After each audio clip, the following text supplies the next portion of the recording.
నమస్కారం. మనీ మాటలో మాట్లాడుతున్నందుకు చాలా సంతోషం ఉంది. గోల్డ్ ఇంకా పడుతుంది. గోల్డ్ ఎందుకు పడుతుందంటే అమెరికాలోను వడ్డీ పెరుగుతుంది. వడ్డీ పెరుగుతున్న కొద్దీ గోల్డ్ తాలూకు రేటు పడుతుంది. కానీ వడ్డీ పెరగడానికి 6 నెలల నుంచి సంవత్సరం వరకు అవుతుంది. ఇదే సమయంలో నెక్స్ట్ ఇయర్ పెంచిన వడ్డీని కింద దించాలి. ఓకే. పడిన గోల్డ్ ఏమో రాకెట్‌లో పెరుగుతుంది. పడడం పెరగడం రూ. 1000 అయిందనేది పడింది 500 ఉంటుంది. ఇవాళ 3000 పడిందంటే రూ. 6000 పెరుగుతుంది. కానీ అది 1 ఇయర్ తర్వాత 1 ఇయర్‌కి నొప్పుంటుంది. అమెరికాలో ఇంట్రెస్ట్ రేట్ పెంచుతారు. నొప్పేస్తుంది. ఈ నొప్పి తట్టుకోవడం అవ్వడం లేదంటే, ఈ నొప్పిని భరించడం లేకపోతున్నారంటే గోల్డ్‌ని కొనకండి. 24 క్యారెట్ గోల్డ్ పడలేదు. 22 క్యారెట్ పడింది. వెండి ఊరిని బోల్తా కొడుతున్నాడు. 2.42లో దొరుకుతుంది. ఓకే. మీరు అమ్ముతుంటారు 2.20, 2.10 అంటారు. కొనరు. మొదట కొనడం స్టార్ట్ చేసిన తర్వాత అమ్మడం స్టార్ట్ చేయండి. యూఎస్‌డి, ఐఎన్ఆర్ 94.70 దగ్గర ఉంది. బ్లెంట్ 74లో ఉంది. కానీ పెరిగిన రేట్ ఇంకా తగ్గలేదు. ఇవాళ హిస్టారిక్ న్యూసు. జపాన్‌లోని యెన్ గిల్లీ అయింది. 40 ఇయర్స్ దేవుడు కరుణించలేనంత వానికి యెన్ పడింటిది. రూ. 162 యెన్ నో. జపాన్ కంపెనీస్‌కంతా ఇదొక ఖుషి. ఎందుకు ఖుషి అంటే వాళ్ళందరూ ఎక్స్‌పోర్ట్ చాలా ఎక్కువ చేయొచ్చు. వాళ్ళు మెయిన్‌లీ ఎక్స్‌పోర్ట్ డ్రివెన్ కంట్రీ. దీనివల్ల వాళ్ళకి బాధే లేదు. ఎందుకు జపాన్ యెన్ పడిందంటే అమెరికాలో ఇంట్రెస్ట్ రేట్ పెంచుతున్నాడు. Bank of Japan interest rate తగ్గించడం లేదు. కానీ అన్ని ఈల్డ్ ఇండికేషన్ ఏంటి చెప్తున్నారంటే జపాన్‌లో 1 నుంచి జపాన్ ఫేవర్‌గా పెంచుతారనుకుంటున్నాను. కానీ 1.5 పెంచి అమెరికాను కూడా పెంచారంటే కష్టం. దీనివల్ల అమెరికా పెరిగిన రోజులు జపాన్ పెంచేస్తారు. ఈ లాస్ కొంచెం మేకప్ అవుతుంది. కానీ ఓవరాల్‌గా వీక్‌గానే ఉంది. ఇవాళ మార్కెట్ ఫ్లాట్ టు నెగెటివ్ 2380 వరకు వెళ్ళింది ఒకసారి. 160, 150 పాయింట్ వరకెళ్ళింది. నేను మాట్లాడుతున్నాను -51 వరకు పడింది. బ్యాంక్ నిఫ్టీ, ఎస్‌క్యూఎఫ్‌సి ఎంత ఆక్షన్ ఇచ్చినా కూడా పెరగడం లేదు. -200. ఇవాళ ముఖ్యమైన న్యూస్ ఏంటంటే తంగమ 7% పెరిగింది. 6000 దాటి వెళ్ళిపోయింది. ఎక్కడికో వెళ్తున్నది. మీది మొదట ఏ రేట్‌లో చూసామంటే కోవిడ్ సమయంలో మీరెళ్లి చూడండి. పేసెంటా కాస్ట్ చేయడాను. టైటాన్ కూడా 3% పెరిగింది. కళ్యాణ్ జ్యువెల్లర్స్ కూడా 3% పెరిగింది. గోల్డ్ రేట్ పడుతుందంటే ఇంకో సేల్స్ ఇంక్రీజ్ అవుతుంది. అలాగని నమ్మకం. కానీ రెండోది ముఖ్యమైన ఇన్ఫర్మేషన్ ఏంటంటే తంగమయ్యల్ ఐసీఆర్ఏ రేటింగ్ కన్ఫర్మ్ చేసేసారు. అలాగంటే వాళ్ళకొచ్చిన ఫిక్స్డ్ డిపాజిట్స్ మిగతా అన్ని స్కీమ్స్ సేఫ్ అని ఇక్రా చెప్పారు. ఇక్రా సర్టిఫికేట్ చూసి ఇంకా క్రెడిట్ న్యూస్ ఎన్హాన్స్ చేశారు. దానివల్ల ఇంకా గోల్డ్ ఎక్కువ కొని వాళ్ళ వల్ల ట్రేడ్ చేయడం అవుతుంది. మార్కెట్ నమ్ముతున్నది. దానివల్ల తంగమేలు గుప్మని పెరిగింది. Kalyan jewellers 3%, Tata motor passenger vehicle 2.8, federal bank 1.7, IndusInd 1.4, Karnataka 1.4, Cipla 1.4, Manappuram కూడా బెంగుళూరు చాలా సర్ప్రైజింగ్‌గా 1.4, నాట్కో 1.2, ఐడీఎఫ్‌సి 1.1. కానీ ఐటీ శక్తి పడుకునే ఉంది. TCS 2.8, Wipro 2.8, Infosys 2.5, HCl tech 2 ఇవన్నీ పడింది. కానీ వేగంగా చూసంటే టెక్ మహీంద్రా 1.8 పడింది. ఐటీసీ కూడా పడింది ఇవాళ. ఐటీసీ ఎందుకు పడిందంటే నాకు తెలీదు. ఐటీసీలో ఒక ఐటీ కంపెనీ ఉందన్న లెక్కలో పడిండొచ్చు. ఓలా ఏదో చేస్తాం, ఇచ్చేస్తాం, వచ్చేస్తాం అని 10% పెరిగింది. ఏథర్ 5% పెరిగింది. ఎందుకంటే ఏథర్ స్కూటర్ చాలా సూపర్‌గా వెళ్తున్నది. స్విగ్గీ లైట్ టైమ్ లోలో స్ప్రెడ్ అవుతున్నది. ఇదికి ఒక ముఖ్య కారణం ఏంటంటే అమెజాన్ ముందు దిగారు దీంట్లోని. వాళ్ళ వల్ల ఎంతైనా తేవచ్చు. దానివల్ల స్విగ్గీ పడింది. దీనివల్ల ర్యాపిడో ఓన్లీ మెథడ్ ఉంచినా కూడా ఒక సైడ్‌లో ర్యాపిడో, ఒక సైడ్‌లో స్విగ్గీ బాక్స్ జరుగుతున్నది. దానివల్ల జొమాటో వాల్యుయేషన్స్, స్విగ్గీ వాల్యుయేషన్ కింద పడుతూనే ఉన్నది. అమెజాన్ ఏమో ర్యాపిడో, క్విక్ కామర్స్‌ని ఎగ్జామిన్ చేస్తున్నారు. ఇంటెన్స్ కాంపిటీషన్‌ని చేయడానికి వల్ల అన్ని రేటింగ్ చూసారంటే, వాల్యుయేషన్ చూసారంటే అన్నీ జొమాటో గానీ ఫ్యూచర్‌లో ఉంది. స్విగ్గీ ఆల్ టైమ్ లో ఉంది. దీని నుంచి మార్కెట్ రికవర్ అవ్వడానికి మీకు చాలా కష్టం. కానీ ర్యాపిడోలో ఉండదు. సబ్‌స్క్రిప్షన్ మోడల్‌లో ఎతకొచ్చని చెప్తున్నారు. కానీ ఇంకా మోసంగుంటుందది.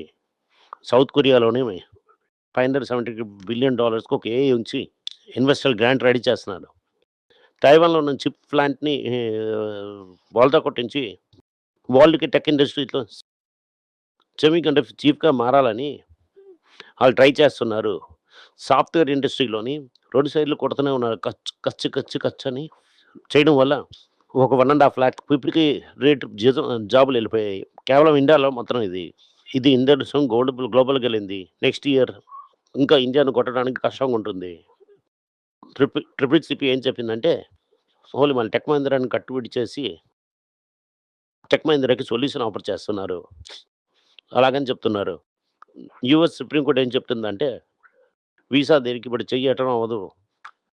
మీరు స్టాండ్ ఉంది, క్యూలో ఉండండి. మీదల కేసు నేను చూస్తాను. దానివల్ల ఫెడరల్ వల్ల తొంపు చేతులేయడం అవ్వదు. అలాగని చెప్పేశారు. టోకుల విడతలకి ఇన్ఫ్లేషన్ పెరగడం వల్ల, వాంతులకి ఇంట్రెస్ట్ పెంచడం వల్ల అని చెప్తున్నారు. యాపిల్ సర్ప్రైజ్‌గా అనితలకు ప్రొడక్ట్‌ని కాస్ట్‌లీ చేస్తున్నారు యాపిల్ తలకి. లాస్ట్ వీక్ గోల్డ్ ఈటీఎఫ్‌లోని ఎస్పెషల్లీ ఫారెన్ మార్కెట్‌లోనే నియర్లీ $5.5 బిలియన్ పైనకెళ్ళింది. హెచ్‌డిఎఫ్‌సి బ్యాంక్‌కి మళ్ళీ ఒక ఐఎఫ్‌సి ఆఫీసర్‌ని ఎగ్జిక్యూటివ్ చైర్మన్ అపాయింట్ చేస్తున్నారు.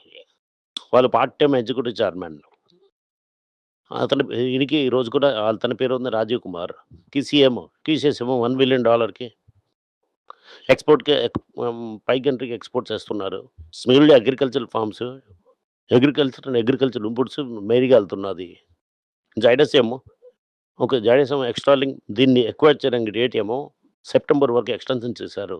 డాక్టర్ రెడ్డి విన్నింగ్స్ టీమ్ ఇంకా కంటిన్యూ అవుతూనే ఉంది. యూఎస్ ఎఫ్‌డీఏ అబ్జర్వేషన్ ఇచ్చినా కూడా వాళ్ళు మేనేజ్ చేసేసారు. నెక్స్ట్ అవుతున్నది కాంపిటీషన్ కండిషన్ ఆఫ్ ఇండియా 16 సంవత్సరాల కేసు 16 సంవత్సరాల కేసుని అందర్స్‌ని క్లోజ్ చేసేసారు. టాటా మోటార్స్ ఏం చెప్పారంటే, కమర్షియల్ వెహికల్‌లో $40 బిలియన్ వరకు మేము టర్న్ ఓవర్ చేస్తాం. అలాగని టాటా మోటార్స్ చెప్తున్నారు. నెక్స్ట్ 5 ఇయర్స్‌లోనే. ఇప్పుడేమో 4.5 బిలియన్ చేసి అక్విజిషన్ కంప్లీట్ చేస్తున్నారు. టాటా మోటార్స్ క్యాస్ట్రోన్ నుంచి ఇంజిన్ ఆయిల్‌ని రీసైక్లింగ్ చేసి మళ్ళీ యూజ్ చేసినట్టుగా చేస్తున్నారు. Bajaj Auto CNG compressed natural sales పడుకున్నట్టుగుంది. ఇది especially the difference between control and CNG gas చాలా తక్కువగా ఉండడం వల్ల ఇండియన్ ఆటో మేకర్స్ ఓవర్‌సీస్‌లో ఎక్స్‌పాండ్ అయ్యారు. రికార్డ్ హైగా తేలింది. వెహికల్ స్పోర్ట్స్‌లో 824% 6.6 మిలియన్ యూనిట్స్‌ని రెడీ చేసి ఎక్స్‌పోర్ట్ చేస్తున్నారు. Comfort, Tata Motors, Bajaj Auto, Toyota వీళ్ళందరూ ఓవర్‌సీస్‌లోని మ్యానుఫ్యాక్చరింగ్ స్టార్ట్ చేస్తారు. గ్లోబల్ డైవర్సిఫికేషన్ అయిపోయింది. లాంగ్ టర్మ్ గ్రోత్ స్ట్రాటజీకి కీ అయింది. జీఎస్టీ కట్టేమో ఎఫర్డబుల్ డిమాండ్‌ని బూస్ట్ చేసింది. జీఎస్టీ ఫీజులోని కట్ అవుతుంది ఇంపార్టెంట్.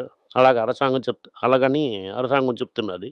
యెస్ బ్యాంక్ ఏం చేస్తున్నారు 16,000 కోట్లు ప్రాక్టికల్ రైజ్ చేస్తున్నారు. దీంట్లో కూడా ఉంది. ఆల్రెడీ అడ్జస్టింగ్ షేర్ హోల్డర్స్‌కి ఇంకా ఇది చేస్తున్నట్టుగా ఉన్నది. ఓఏ డిసెంబర్‌లోనే పేరెంట్ కంపెనీ త్రూ 6,000 కోట్లకి ఐపీఓ చేస్తారు. ఇది classic case. Me company and non chairman event చాలా మంచి కంపెనీస్ నుంచి దీంట్లో ఇన్వెస్ట్ చేయాలని చూస్తున్నారు. నీ చైర్ అయిపోయానని నాకు కీ నాకిచ్చేయండి. నేను వెళ్తాను. అన్నీ నేను తీసుకొని వెళ్తున్నట్టులాగా ఇది కూడా చేస్తున్నారు అలాగా. Thank you. நமஸ்காரம். எல்லாருக்கும் வணக்கம். எல்லாருக்கும் ஒரு இம்பார்ட்டன்ட் அறிவிப்பு. நான் யார்ட்டையுமே பணம் வாங்குறது கிடையாது. நான் யாரையும் டைரெக்டாக கன்சல்ட் பண்ணுறது கிடையாது. என் பேரை சொல்லி நிறைய ஸ்கேம் நடக்குது. டெலிகிராம் குரூப், வாட்ஸ்அப் குரூப்னு. எனக்கு இருக்கிற வாட்ஸ்அப் குரூப்னா சும்மா இன்ஃபர்மேஷனுக்கு மட்டும்தான். நான் செபி ரிஜிஸ்டர்ட் அட்வைசர் கிடையாது. நான் சேனல் நடத்துறது எஜுகேஷன் பர்பஸ். அதில் ப்ரைஸே பேச மாட்டேன். இதை வாங்கு அதை வித்துருன்னு சொல்லவும் மாட்டேன். என் பேரை சொல்லி பண்ணுறாங்கன்னா ஏமாந்துடாதீங்க. நன்றி, வணக்கம். எல்லாருக்கும் வணக்கம். குழந்தைங்களுக்காக ஃபைனான்ஷியல் லிட்ரஸி மணி ஃபார் நத்திங்னு 2வது பார்ட். அண்ட் இதுல வந்து செக் எழுதுறது எப்படி, டெபாசிட் ஸ்லிப் எழுதுறது எப்படி, பணம் எப்படி வந்தது, பார்ட்டர்லேருந்து டிமானிட்டைசேஷன் வரைக்கும் எல்லாத்தையும் கவர் பண்ணியிருக்கோம். உங்க குழந்தைங்க அப் டு ஏஜ் 10-12க்கு ரொம்ப யூஸ்ஃபுல்லா இருக்கும். இந்த புக் இப்போதைக்கு ஒரு ஸ்பெஷல் பிரைஸ்ல 450 ரூபாய்க்கு கொடுக்குறோம். இதை யூஸ் பண்ணிக்கங்க. நன்றி, வணக்கம். moneypage.com வெப்சைட்டை சப்ஸ்கிரைப் பண்ணுங்க. ஒரு வாரத்துக்கு 4 ப்ரீமியம் ஆர்டிக்கலும் ஃப்ரீ ஆர்டிகல்ஸ் ஒரு 10லேருந்து 15 நாங்கள் போடுறோம். இது சப்ஸ்கிரிப்ஷன் ஒரு மாதத்துக்கு 99 ரூபா தான். நீங்கள் சொல்கிற கான்செப்ட்ஸை கிரேட்டாக எக்ஸ்பேண்ட் பண்ணி போடுறோம். நீங்கள் படித்தீங்கன்னா உங்களுக்கு யூஸ்ஃபுல்லாக இருக்கும். நன்றி, வணக்கம். வணக்கம். குழந்தைங்களுக்காக ஒரு புஸ்தகம் லான்ச் பண்ணோம். அது ரொம்ப சக்ஸஸ்ஃபுல்லாக இருக்குது. யாருக்கெல்லாம் அந்த புஸ்தகம் போகணுமோ எங்கள் டீமுக்கு கான்டாக்ட் பண்ணுங்கள். கீழே இருக்கிற நம்பர்லேயும் வெப்சைட்லேயும் கான்டாக்ட் பண்ணிங்கன்னா உங்களுக்கு அந்த புஸ்தகத்தை நீங்கள் வாங்கிக்கலாம். மற்ற எங்கள் புஸ்தகமும் அவைலபிள். எங்கள் வெப்சைட் மூலமாகவும் வாங்கலாம். கீழே இருக்கிற வாட்ஸ்அப் நம்பர்லேயும் மெசேஜ் அனுப்பலாம். நன்றி, வணக்கம்.